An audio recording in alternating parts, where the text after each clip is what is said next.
পেঁয়াজ আর মাছ এটাকে চাটনি করব, আর এখানে ভোল এটা চাটনি করব, তার এখানে মাছ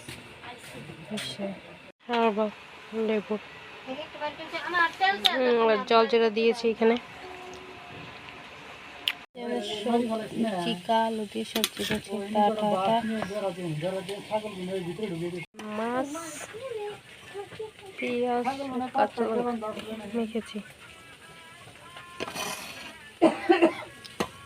মাছ চচ্চড়ি, একটা মাছ খুব ভালো হয়েছে,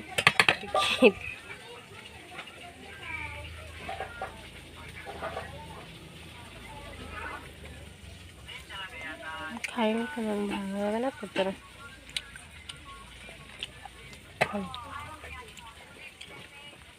কচু শাক পাতা দিয়েছি,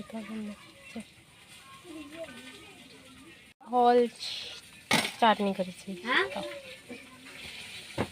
খাওয়া হয়ে গেছে, তবে টেস্টি হয়েছে।